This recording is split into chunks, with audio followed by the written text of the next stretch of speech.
Welcome back to the High School Wrestling Rule video series. I'm here today with a good friend of mine. This is Dr. Brian DeWire. Brian, thanks for joining us. No problem. Thanks for having me. And as you guys saw by the thumbnail and the link description you clicked on, this is a topic I've had requested several times. This is information for new parents that are, no matter what age level or what, if you're middle school, high school, elementary school, a lot of parents don't really know what to expect when they come into the sport of wrestling. So as fate would have it, Dr. DeWire is also a coach, and he has sons and a daughter that wrestles. So if you would, just kind of give us the gist of what parents need to expect when they get into the sport. Well, obviously it's highly competitive, and we all want to win, but wrestling is really a practice mentality.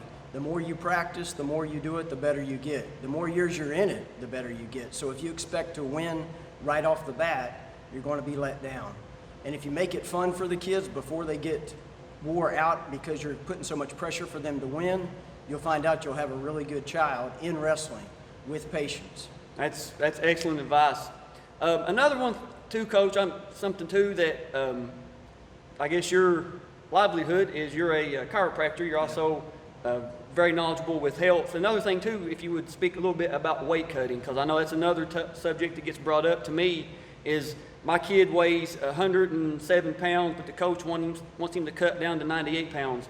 Is there an age, a weight? Should it be a case by case? What do you think on like weight cutting as far as that goes? Well, of course they have guidelines that we all want to follow, and we don't want to go past those guidelines because that's dangerous to your child. But every child has a different body type, so it depends on really what type of body your child has.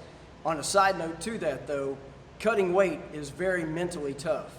And wrestling already is a mentally tough sport. So if you're cutting weight and putting so much pressure on your child, you're really forcing them out the door. So if your child has that type body that they can lose a little bit of weight but still be competitive, I highly encourage it. But if you have an athletic kid already athletically built, let the kid just wrestle, let him get better, and next year maybe you're going to get the winning season versus the first year.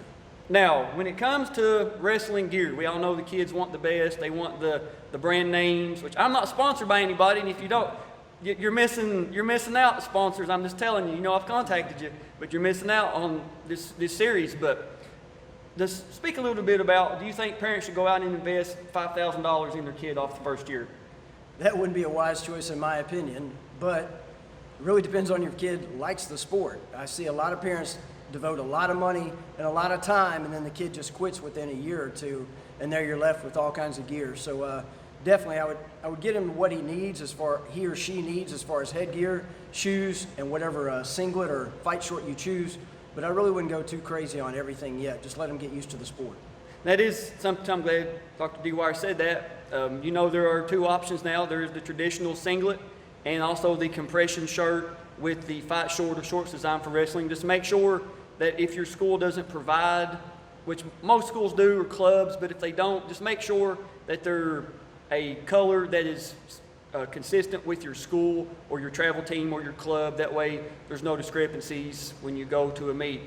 And how many tournaments, how many meets, I know this is area specific, but how many tournaments or meets or matches you recommend having a full slate, one or two, let the kids see if they like it? What do you think about that?